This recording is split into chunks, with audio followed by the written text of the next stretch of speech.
warahmatullahi wabarakatuh.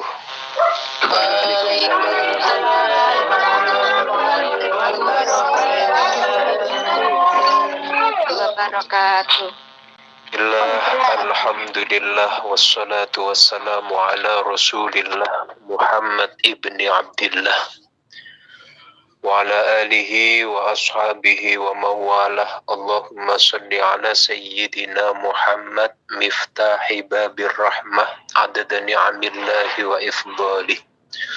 Allahumma salli ala sayyidina Muhammad wa ala ali sayyidina Muhammad kama sallaita ala sayyidina Ibrahim wa ala ali sayyidina Ibrahim fil alamin innaka hamidum majid. Amma ba'd. Puji syukur alhamdulillah, muga-muga kula panjenengan sami sing hadir niki dipanjangke usiane kali Allah Subhanahu wa taala, ditambahi rezekine kali Allah Subhanahu wa taala. Muga-muga dislametno taiwane dunyane akhirate. Amin. Waqaddarahum arzaqahum wa ajaluhum. Rizki niku sampun ditentokne kali Gusti Allah. Begitu juga ajal, la yazidu wa yanqus. Ajal itu juga sudah ditentukan sama Allah, enggak lebih dan enggak kurang, cukup bagi kita. Tapi kadang kita selalu minta sama Allah Subhanahu wa taala. Maka kita harus yakin tidak ada orang yang lahir kecuali izin dari Allah, dan tidak ada orang yang bisa meninggal dunia kecuali dengan izin Allah Subhanahu wa ta'ala. Nggak bisa ditambah dan nggak bisa dikurangi kecuali dengan izin Allah Subhanahu wa ta'ala. Rizki ngoten. Rizki juga nggak bisa ditambah, juga nggak bisa dikurangi kecuali dengan izin Allah Subhanahu wa ta'ala. Jatai wong liya ora mungkin mok tompo, jatai awake dhewe ora mungkin ditompo wong liya. Semua takdir kodok ketentuanipun Allah Subhanahu wa ta'ala. Sing penting bersyukur. Bahkan tidak akan terjadi sesuatu apapun di muka bumi ini kecuali izin Allah. Sampai bisa dikatakan daun-daun yang gugur dan daun-daun yang bersemi, hujan turun dan tidak turun, itu semua kehendak Allah atas izin Allah. Illa biqada'ih, kecuali kehendak takdirnya Allah. Kulon jenengan iso ning Taiwan, tidak mungkin dengan ikhtiar kita. Pasti keinginan Allah. Ikhtiar iya, tapi ikhtiar kita belum tentu itu pun dikehendaki oleh Allah. Maka banyak orang-orang yang pengen pergi ke Taiwan, modal ada, uang ada, tenaga ada, pikiran ada, kadang juga nggak bisa berangkat ke Taiwan. Allah yang menentukan. Maka dengan takdirnya Allah kita berada di Taiwan ini, manfaat atau tidak manfaat tergantung niat ikhtiar kita. Kalau niat kita baik, ikhtiar kita baik, takdirnya Allah akan jauh lebih baik untuk diri kita semuanya.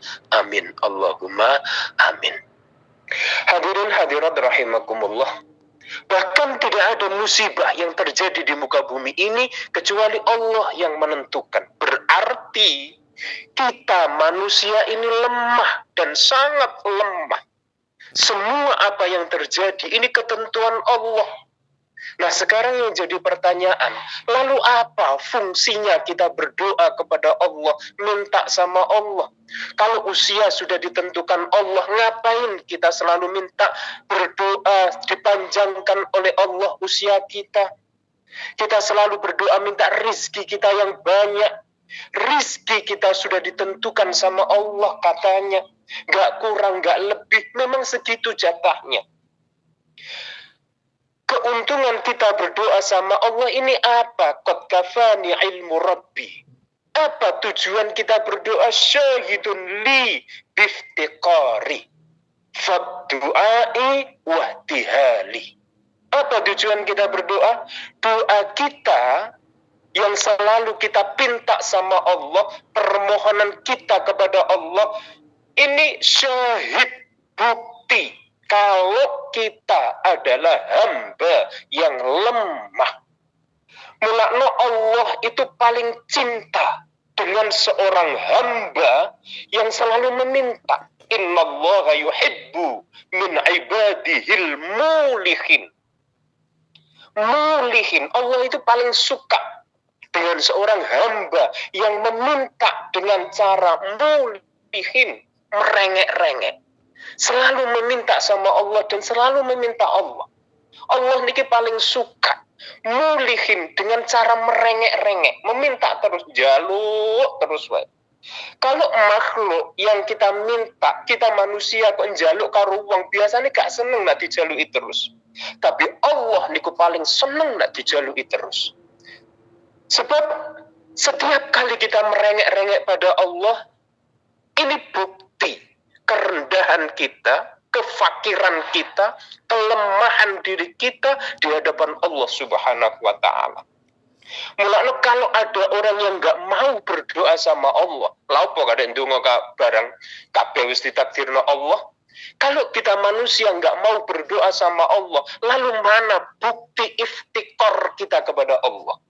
Kalau kita nggak mau berdoa sama Allah, terus mana bukti kerendahan kita kepada Allah, kefakiran kita kepada Allah, kelemahan kita kepada Allah? Jangan sampai kita dianggap sombong sama Allah Subhanahu wa Ta'ala. Apa yang kita banggakan? Ngapunten, poso lagi sedina mawon kadang nak wis sore ngeten iki kan lemes to. Tanda bahwa kita ini nggak punya apa-apa. Umpama kok kuat, itu pun kekuatan dari Allah Subhanahu wa Ta'ala. Pak, apa semua takdirnya Allah itu nggak bisa dirubah, Pak?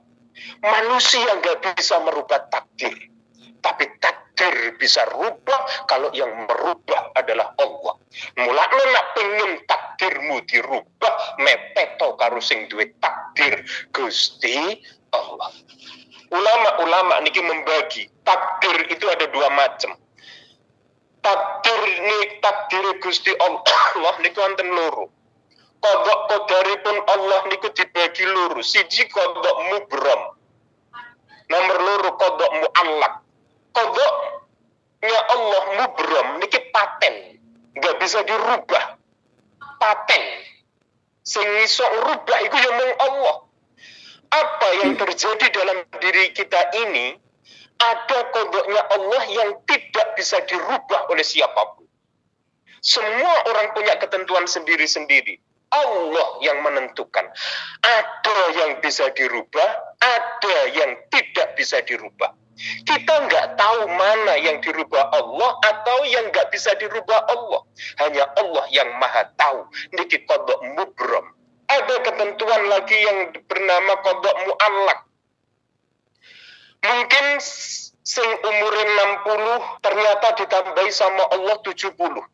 Niki kodok mu'allak. Mergo napa? Mungkin wonge seneng silaturahmi. Wong sing seneng silaturahmi niku dipanjangkan usiane kali Gusti Allah. Biyen ono cerita, pernah satu ketika Kanjeng Nabi niku ketamunan malaikatipun Allah. Malaikat Israel. Ya Rasulullah, dalam malaikat, sahabat jenengan sing asma fulan, Allah mentakdirkan 3 hari lagi dia akan meninggal dunia.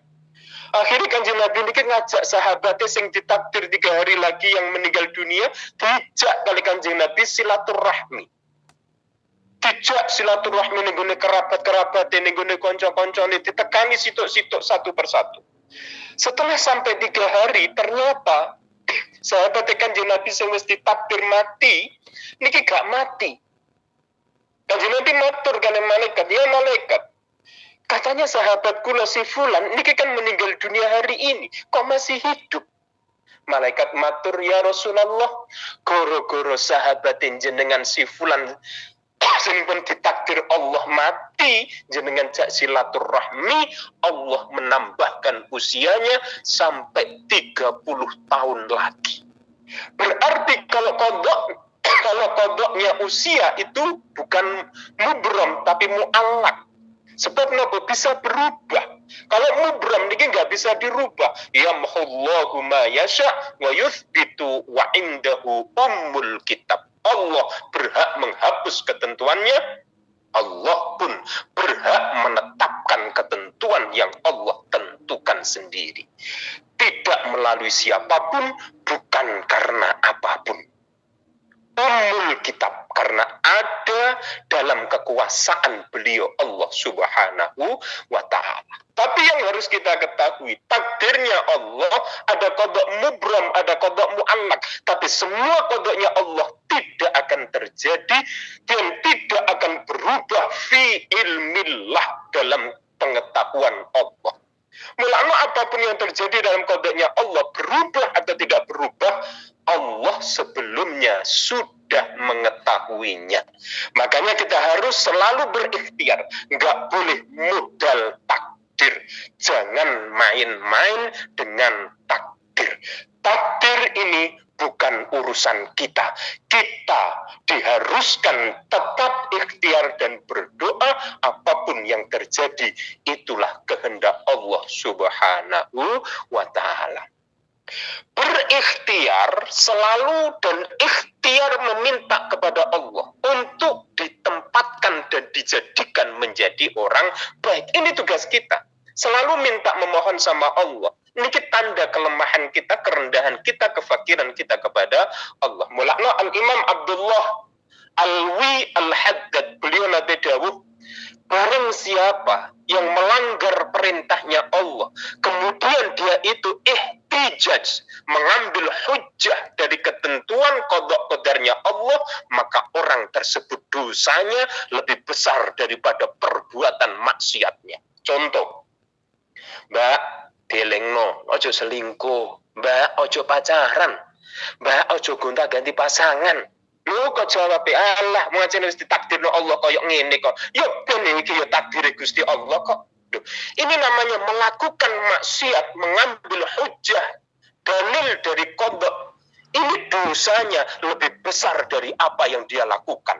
Dielingno koncone, Mbak yo jilbaban ben luwih apik, ben luwih sopan, ben iso nutupi aurat. Alah ngene iki wis ditakdirno Allah kok. Ora jilbaban ngene iki yo wis ditakdirno Gusti Allah kok. Iki dosane luwih gede.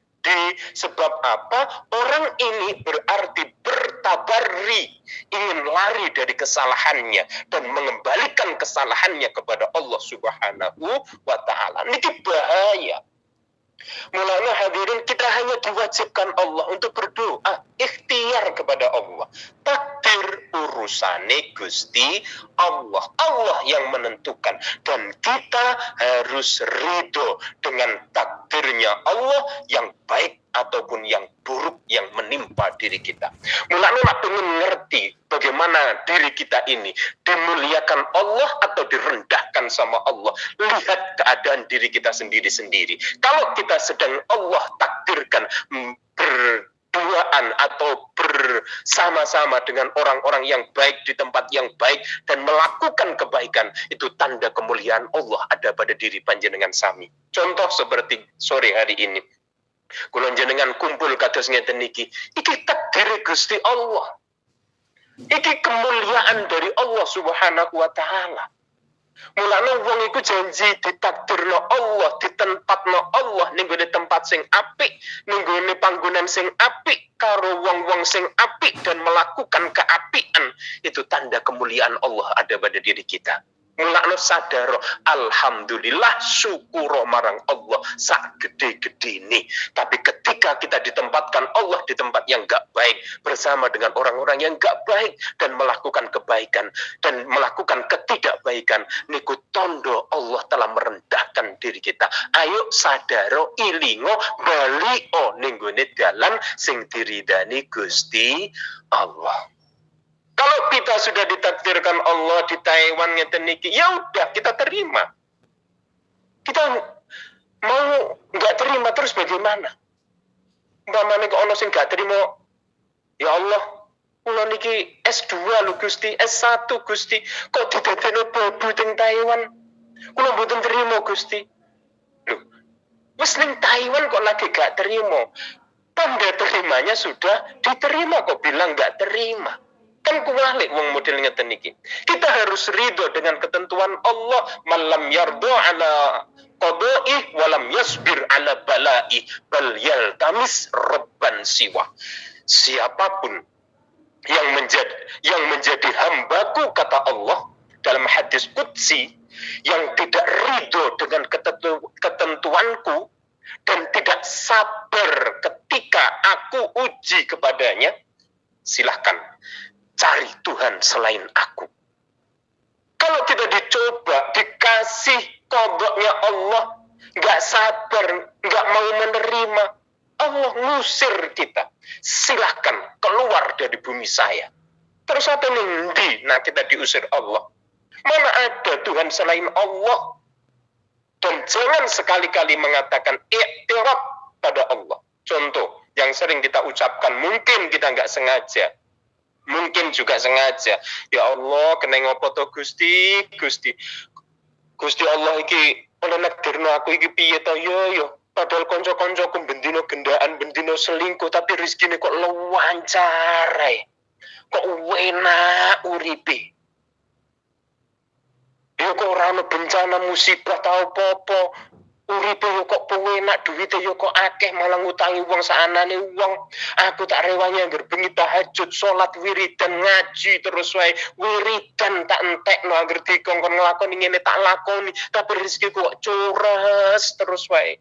Gusti Allah iki keliru apa piye to? Mungkin sering kita mengeluh seperti itu.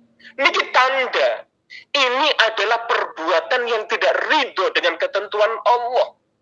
Niki bahaya. Mulanya dawuhipun Al-Imam Abdullah bin Alwi lawalun wa kaif. Kalau ada orang ngomong Gusti Allah iku piye to? Kok iso gawe aku koyo ngene iki? Omongan ngeten niki nantang takdir Gusti Allah. Kita ini hambane Allah, mau dibuat bagaimanapun urusannya Allah. Kula jenengan kabeh iki wayange Gusti Allah. Apa digawe lakon model apa wae terserah Gusti Allah. Kita dilarang sumpek ngurusi takdiri Allah. Kadang kita stres, pusing, bingung, ditinggal bojo, bingung, ditinggal wayo, bingung, stres. Mikir ganti duit, stres, ganti pacar, stres, rondo suwi, stres. HP, apa itu, ngeblank, stres. Semua yang ada ini adalah ketentuan Allah. Kenapa kita sumpek? Kenapa kita takut? Karena kita nggak tawakal kepada Allah, nggak ridho dengan ketentuan Gusti Allah. Jenengan mireng kene apa mboten niki? Halo? Mireng ke di dalam hutan kalau masak dalam mall. Mireng ke. Aku takong ini ki aku mikir meneh apa omong apa neh ngono maksud iku nambah jawaban aku untuk sela-sela ngene iki Bu. Hadirin hadirat rahimakumullah, jenengan perhatikan ning donya iki Pak Ustaz. Ning donya iki sing paling gak enak niku napa Bu? Boten jadah duit dah. Oh iya. Pancen ngono rata-rata wong. Awake loro kabeh, Pak. Bojo penak. Oh, ganti bojo. Ya wis sakarepmu lah apa wae jawaban. Tapi kabeh iku dikelompokno dadi siji, sumpek. Nggih Bu nggih. Ning dunya iki sing paling gak enak iku sumpek karo wedi. Wedi melarat, wedi kere, wedi ora ndek duit, wedi ora ndek bojo, wedi ora ndek pacar, wedi gak ndek selingkuhan. Sing nomor loro sumpek. Sumpek itu yang telah terjadi. Kejadian ini yang bikin kita sumpek. Kejadian itu yang bikin kita sumpek. Keadaan yang bikin kita sumpek. Yang akan terjadi membuat kita takut. Mulane perkara loro niki yang paling menyengsarakan manusia. Kenapa kita punya pikiran seperti itu? Karena kita kurang tawakal kepada Allah. Mulane wong-wong sing saleh niku la khaufun alaihim wa la hum yahzanun. La khaufun alaihim wa la hum yahzanun. Wis ora disumpek, wis ora diwedi. Wong kok wis ganti sumpek, ganti wedi, swarga donya, swarga akhirat. La khaufun alaihim. Sebab sudah enggak merasa takut. Sebab apa? Yang terjadi maupun yang enggak terjadi, yang kehendak Allah semuanya. Menjadi ketentuan Allah, apapun yang ada di hadapan kita, di belakang kita, di samping kita, semuanya Allah yang kehendaki. Ya. Mulane wis aja khawatir sebab apa yang diperbuat manusia pada kita semuanya. Ini semuanya adalah mentanfik, melaksanakan ketentuan Allah. Ora usah khawatir dinyek uang, ora usah khawatir diino uang, ora usah khawatir dielek-elek uang. Kabeh iku wis rencanane Gusti Allah. Wong iku nek wis dipegangan ngene iki, ora wedian, wala yahzanun, ora sumpek. Contoh keluargane mau ono sing meninggal dunia, anake ono sing rumah sakit, bojone lara ditinggal wayo, sumpek. Kenapa sampean kok sumpek? Mati, niki kan ketentuan Allah. Lara niku nggih ketentuane Gusti Allah. Boleh sedih, tapi jangan terlalu.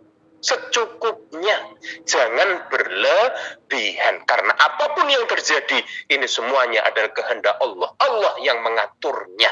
Mulakno menungso dikongkon sabar menerima kodok kodari Gusti Allah. Ati ben tenang, ati ben ayem. Mulakno ngapunten. Wong digawe melarat kali Gusti Allah, niku kodok kodari Allah napa mboten?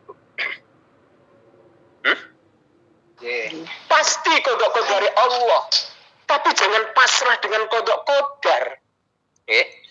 Wong melarat digawe melarat kali Gusti Allah itu kodok kodari Allah, tapi orang membiarkan hidupnya dalam kemelaratan itu adalah pilihannya.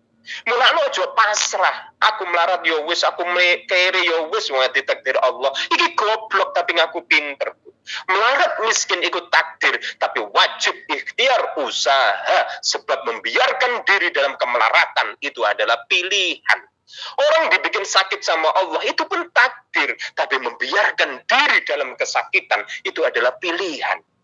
Menungso digawe elek kelakuane kali Gusti Allah, iki yo kodok kodare Allah, tapi membiarkan kelakuan sing bejat iku pilihan. Gak gelem ngerubah, ya selawase bosok, selawase elek. Mulane hati-hati menyikapi kodok kodari Gusti Allah. Hidup itu harus ada perubahan. Hidup kok nggak ada perubahan, itu salah dewe. Jangan salahkan Allah ketika kamu nggak ada perubahan. Sebab apa? Perubahan ada itu pada pilihan kita. Sugih melarat ikut takdir, tapi apa nak wis mergawirino wengi sikil dinggo ndas-ndas digo sikil paribasane terus sugih belum tentu. Tapi yang mau usaha saja belum tentu sugih. Apa meneh sing gak gelem usaha. Mulane rata-rata wong sing gelem usaha iki luwih enak daripada sing gak gelem usaha. Sing usaha iki sing luwih enak. Allah dawuh innallaha la yughayyiru ma biqaumin hatta yughayyiru ma bi anfusihim. Temen ingsun Allah. Inna ditakkiti kali Allah. Meyakinkan kepada kita sebagai hamba. Allah nampun dawuh innallaha. Niki teman-teman meyakinkan kepada kita tidak akan berubah nasib seseorang sebelum dia mau merubahnya sendiri. Kalimat niki menunjukkan bahwa Allah sama sekali tidak menunjukkan kodok kodarnya. Yang akan merubah nasib kita adalah diri kita sendiri. Usia seperti kula jenengan niki ngapunten yang mengalami hidup lika-liku paribasane, cobaan, ujian, gunjingan silih berganti sampai kita lari ke luar negeri ning Taiwan, gak cuma merasakan di Indo saja susah, ning kene kadang yo gak leren. Bisa ono musibah wae, lika-liku ujian cobaan terus datang silih berganti. Kalau kita mau merasakan betul bahwa kodok kodar Allah itu jelas nyata. Sebelum kita berangkat ke Taiwan, ngapunten pasti wis di kalkulator kabeh kok. Sudah kita hitung gaji sekian setiap bulan, sekian setiap tahun sekian. Jelas niku dan pasti. 5 tahun sekian, 10 tahun sekian, jelas matematikanya jelas, hitungannya jelas, tapi ternyata matematika Allah nggak sama dengan hitungan kita. Coro akal, biyen kula rene pertama 3 tahun, mesti insya Allah cukup 3 tahun, aku langsung mulih. Lu ternyata sampai 13 tahun iki umpama gak diusir, ora gelem mulih kok. Tapi wis entek, ya kudu diusir, ya kudu gelem mulih. Nggih, Pak. Coro akal gaji 3 tahun, rumah gak gede, tapi kan cukup bisa kita beli. Tapi nggak sedikit 6 tahun kadang nggak punya rumah kok. Tapi ada juga 3 tahun sudah dapat rumah, bahkan lebih, buatul apa, buatul sapi, buatul kandangi, sak sapi ini buatul rumah, sak kandangi. Matematika kita nggak sama dengan hitungan Allah. 3 kali 3 hitungan kita pasti 9, tapi hitungan Allah bisa 9, bisa lebih, bisa kurang. Ini matematikanya Allah. Anake wong sugih dirabi karo anake wong sugih. Sugih saged, melarat nggih saged. Anake wong kere dirabi karo anake wong kere. Sugih nggih saged, tambah melarat nggih akeh. Anake wong melarat rabi karo anake wong sugih, iso sugih ya iso melarat. Menungso mung diutus Allah ikhtiar usaha, yang terjadi itulah takdirnya Allah, dan itu yang disukai Allah. Kita nggak usah protes, terima dengan lapang dada. Mulakno memahami kodok kedaripun Allah itu juga harus kita pakai ilmu, biar nggak nyasar, biar terarah. Tapi nggih, ilmu niku nggih macam-macam. Terus ilmu sing piye? Ilmu sing iso masuk ning ati. Ilmu yang bisa masuk dalam hati niku namanya ilmu. Ilmu yang belum masuk ke hati itu belum ilmu. Yang masih di otak pikiran kita, masih di kitab, masih di HP, itu hanya bakali ilmu. HP kena diiseni puluhan kitab, tapi cuma dari HP isinya kitab. Kadang yang punya HP malah gak kober baca saja gak kober, apalagi ngelakoni ilmu yo malah blas. Sing diarani wong berilmu yaiku wong sing ngelakoni ilmu nih. Ilmu iku nak wis mlebu ning ati, ilmu iku iso membimbing awake. Mulane orang yang bisa membimbing dirinya sendiri layak untuk kita hormati, kita hargai daripada orang yang bisa membimbing orang lain tapi nggak bisa membimbing dirinya sendiri. Ilmu itu kalau cuma di akal itu belum ilmu, itu cuma pengalaman. Ilmu yang cuma di akal itu tidak bisa jadi amal. Sebab ilmu yang bisa menjadi amal itu ilmu yang bisa masuk dalam hati. Ilmunya menjadi amaliyah, amalnya menjadi ilmiah. Contoh, kula jenengan mesti kan ya ngerti toh. Di sepertiga malam ada sholat tahajud yang paling disukai Allah. Sholat sunnah yang paling dicintai Allah, dicintai Rasulullah. Bahkan Kanjeng Nabi sering dan terus sholat tahajud. Semua kita tahu. Dan kita dikasih tahu, dan kita juga tahu sedalam-dalamnya. Caranya yo ngerti, jam-jamnya yo ngerti. Tapi apakah semua kita lakukan? Belum tentu kan? Yang melakukan itu yang punya ilmu. Yang nggak melakukan dia hanya berpengalaman dalam tahajud. Ilmunya baru di pikiran, belum masuk di dalam hati. Pengalamannya tidak akan diwujudkan menjadi amal. Yang mewujudkan amal adalah ilmu. Ilmu tidak bisa dikatakan ilmu kalau belum bisa masuk di dalam hatinya. Mulanya pengalaman tidak akan menjadikan orang alim walaupun dia pintar. Mulane gak usah kaget, kadang ono wong pinter tapi gelem ngapusi, gelem bodoni. Sebab nopo? Dia belum punya ilmu, ilmunya masih di otak pikirannya, belum masuk ke dalam hati, baru pengalaman, belum ngalami ilmunya. Muga-muga ilmu kula panjenengan kabeh, keluarga besar, hasidah, muga-muga ilmune manfaat. ilmune mlebu ning ati, ilmune iso nglakoni sesuai dengan kehendak Allah Subhanahu wa taala. Contoh sing gampang, iki rata-rata wong wedok kabeh ngerti kok. Jenengan kan ngertos napa mboten, Bu? Kalau laki-laki itu boleh nikah lebih dari satu. Ngertos napa mboten ilmune ngoten niku? Ngertos boleh napa mboten? Jenengan kan ngertos kabeh to, tapi apakah wong wedok oleh bojone rabi meneh?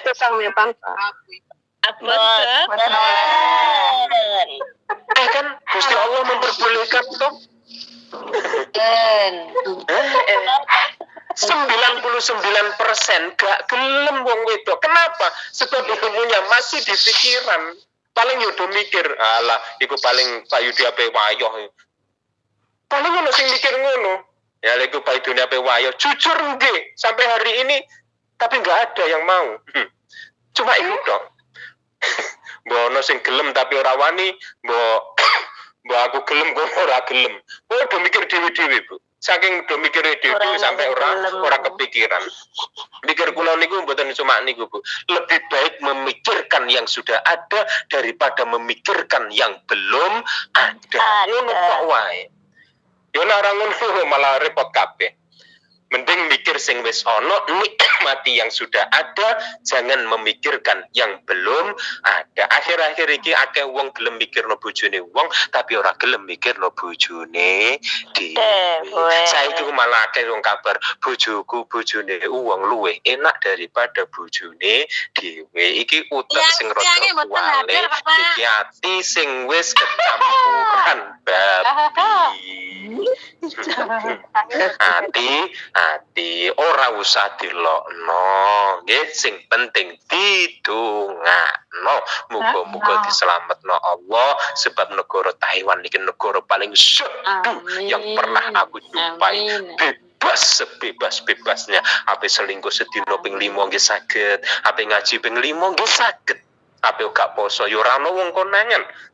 Ape poso 10 dino ora ono wong ngerti kejaba awake dhewe karo Gusti Allah. Dunia seperti ini kalau kita bisa menjaga, maka Allah akan melipat gandakan pahala-pahala yang panjenengan lakukan di bulan yang suci Ramadan ini, apalagi di bulan yang biasa aja dilipat gandakan. Sebab gak ono wong apik kok gelem nglakoni apik, ora ono wong wayahe ngaji tapi do gelem ngaji, ora ono wayahe gelem poso do gelem poso. Awaya wong do katokan cekak jenengan malah jilbaban berukut. Ini adalah orang-orang yang dipilih sama Allah untuk menjadikan negara Taiwan ini menjadi negara yang muslimah.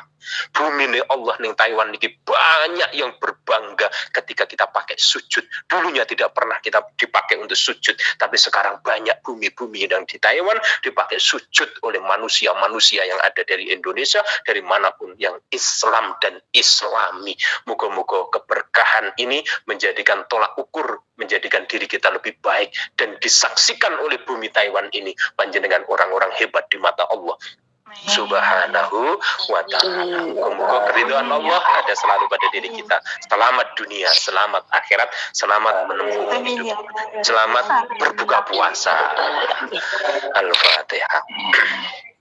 أعوذ بالله من الشيطان الرجيم بسم الله الرحمن الرحيم الحمد لله رب العالمين الرحمن الرحيم مالك يوم الدين إياك نعبد وإياك نستعين صراط الذين أنعمت عليهم Amin. Alhamdulillahirabbil alamin, alhamdulillahirabbil alamin, alhamdulillahirabbil alamin, hamdan syakirin, hamdan na'imin, hamdan yuwaffi ni'amahu wa yukafi mazidah. Ya Rabbana lakal hamdu kama yanbaghi li jalali wajhika azimi sultanik. Allahumma taqabbal wa awsil sawaba ma qara'nahu minal Qur'anil azim wa ma hallalna wa ma sabbahna wa ma astaghfarlana wa ma sallaina ala sayyidina Muhammadin sallallahu alaihi wasallam hadiyatan wasilatan nazilatan barakah syamilah li ruhina abaana wa ummahatina wa ajdatina wa jaddatina wa jaddatina wa ustadzina wa muallimina wa man haqqun alaina. Allahumma fir lahum warhamhum wa'afihim wa'fu anhum ya Allah. Allahumma fir lahum warhamhum wa'afihim wa'fu anhum wa akrim nuzulahum wa wasi' madkhulahum ya arhamar rahimin. Allahumma inna nas'aluka salamatan fid din wa afiatan fil jasad wa ziyadatan fil ilmi wa barakatan fil rizqi wa taubatan qabla al maut wa rahmatan indal maut wa maghfiratan ba'dal maut. Allahumma hawwin alaina fi syakaratil maut wa najata minan nar ya Allah wal afa indal hisab. Rabbana zalamna anfusana wa illam taghfir lana wa tarhamna lanakunanna minal khasirin. Rabbi yassir wa la tu'assir ala umur dunya wal akhirah. Rabbana hab lana min azwajina wa dhurriyyatina wa qurrata a'yunina waj'alna lil muttaqina imama. Rabbana atina fid dunya hasanah wa fil akhirati hasanatan wa qina adzabannar. Subhana rabbika rabbil izzati amma yasifun wa salamun alal mursalin walhamdulillahi rabbil alamin. Al-Fatihah. أعوذ بالله من الشيطان الرجيم. بسم الله الرحمن الرحيم. الحمد لله رب العالمين الرحمن الرحيم مالك يوم الدين إياك نعبد وإياك نستعين اهدنا الصراط المستقيم صراط الذين أنعمت عليهم غير المغضوب عليهم ولا الضالين. Terima kasih, matur suwun, ngapunten, semangat dulur. Assalamualaikum warahmatullahi wabarakatuh. Waalaikumsalam warahmatullahi wabarakatuh.